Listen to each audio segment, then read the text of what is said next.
திருநெல்வேலி மற்றும் தென்காசி மாவட்டங்களில் போதுமான களப்பணியாளர்கள் இல்லாததால் மின்சார வாரியம் திணறி வருகிறது. இது தொடர்பான கூடுதல் தகவலுடைய நிகரானுடைய செய்தியாளர் சிவமணி, வெள்ள பாதிப்பு ஏற்பட்டு ஒரு 6 மாதம் தான் ஆயிருக்கு. ஆனால் இன்னும் மின்சார வாரியத்தில் 74% காலி பணியிடங்கள் இருக்கு அப்படின்போது அங்கே இருக்கக்கூடிய சிக்கலை எப்படி சமாளிக்கிறாங்க? அங்கே என்ன உடனடி தேவை? இப்போ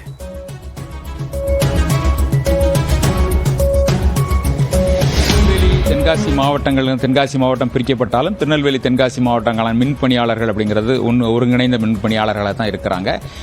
அதாவது களப்பணியாளர்கள் தான் முழுமையாக களத்திற்கு சென்று மின் தடை ஏற்படும் போது அதனை சரி செய்வதற்கான பணிகளில் இருக்கக்கூடிய சூழலில் களப்பணியாளர்கள் 74% களப்பணியாளர்களுடைய எண்ணிக்கை அப்படிங்கிறது குறைவாக இருக்கிறது. இதன் காரணமாக அவர்கள் கூடுதல் பணிச்சுமைக்கு ஆளாக்கப்படக்கூடிய நிலை இருக்கிறது. மொத்தமாக 1885 பணியிடங்கள் அனுமதிக்கப்பட்டிருக்கிறது. இந்த பணியிடங்களும் 15 ஆண்டுகளுக்கு முன்பு, அதாவது 9 லட்சம் இணைப்புகள் இருக்கும்போது அனுமதிக்கப்பட்ட பணியிடங்களாக இருக்கிறது. தற்போது திருநெல்வேலி தென்காசி மாவட்டங்களில் 14 லட்சத்திற்கும் அதிகமான அந்த மின் இணைப்புகள் இருக்கக்கூடிய நிலையில் அந்த பணியிடங்களில் 74% குறைவாக இருக்கிறது. இதன் காரணமாக மிகப்பெரிய பணிச்சுமையை அவர்கள் தாங்கி கொள்ளக்கூடிய நிலை இருக்கிறது. முழுமையாக பணியை செய்ய முடியாத நிலையில் இருக்கிறார்கள். தற்போது இந்த மின் பணியாளர் அமைப்பை சார்ந்த தொழிற்சங்கத்தினுடைய பிரதிநிதிகள் நம்மோடு இருக்கிறாங்க. அவர்கள்ட்ட இது குறித்து கேட்போம். எவ்வளவு பணியிடங்கள் காலி இருக்கிறது சார்? எவ்வளவு இடங்கள் இருக்கிறது? எவ்வளவு இடங்களை நீங்க, அதாவது குறைந்த பணியாளர்களை கொண்டு அந்த மின் இணைப்பை சரி செய்யக்கூடிய நிலையில் இருக்கிறீங்க? விவரங்களை சொல்லுங்க.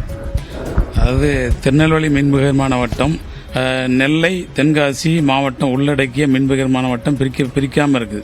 எனவே அந்த திருநெல்வேலி மின்பகிர்மான வட்டத்தில் அனுமதிக்கப்பட்ட பணியாளர்கள், களப்பணியாளர்கள் 1885 பணியாளர்கள், களப்பணியாளர்கள் அனுமதிக்கப்பட்ட போஸ்டில் கிட்டத்தட்ட 481 பணியாளர்கள் தான் தற்பொழுது களப்பணியாளர்களாக பணிபுரிந்து வருகின்றார்கள்.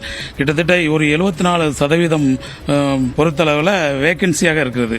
1404 போஸ்ட் வேகன்சியாக இருக்கு. எனவே மக்களுக்கு தடையில்லாத மின்சாரம் வழங்குவதற்கு மிக மிக சிரமமான காரியமாக நெல்லை தென்காசி மாவட்டத்தில் சூழல் நிலவு கொண்டிருக்கிறது. ஏனென்று சொன்னால் கிட்டத்தட்ட ஒரு புயல் வெள்ளம் பிரேக் டவுன் வந்துச்சுன்னு சொன்னா கிட்டத்தட்ட ஒரு 400 பேரை வச்சு 2 மாவட்டத்திலையும் பணிபுரிவது மிக மிக சிரமமான காரியம். மக்களுக்கு உடனடியாக மின்சாரம் கொடுக்க முடியாத ஒரு சூழல் இருக்கிறது. ஏன்னா நாங்கள் என்ன சிஐடி சங்கத்திலிருந்து கேட்கிறோம்னு சொன்னா, இந்த களப்பணியாளர்களுடைய வேகன்சியை உடனடியாக ஃபில்அப் பண்ணு சொல்லி ஒரு 3 கட்ட போராட்டத்தை நாங்கள் துவக்கி இருக்கின்றோம். ஒரு கட்ட போராட்டம் நடந்திருக்கு. 28ஆம் தேதி ஒரு ஆர்ப்பாட்டம், அந்த காலி பணியிடங்களை நிரப்ப சொல்லி ஆர்ப்பாட்டம் நடத்தவிருக்கின்றோம்.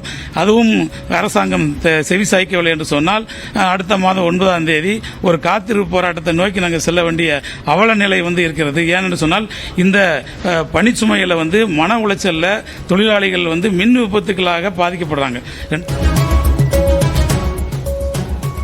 நெல்லை மற்றும் தென்காசி மாவட்டங்களில் இருக்கக்கூடிய மின் ஊழியர்கள் பற்றாக்குறை தொடர்பான கள தகவலை கொடுத்த சிவமணி, உங்களுடைய தகவலுக்கு நன்றி.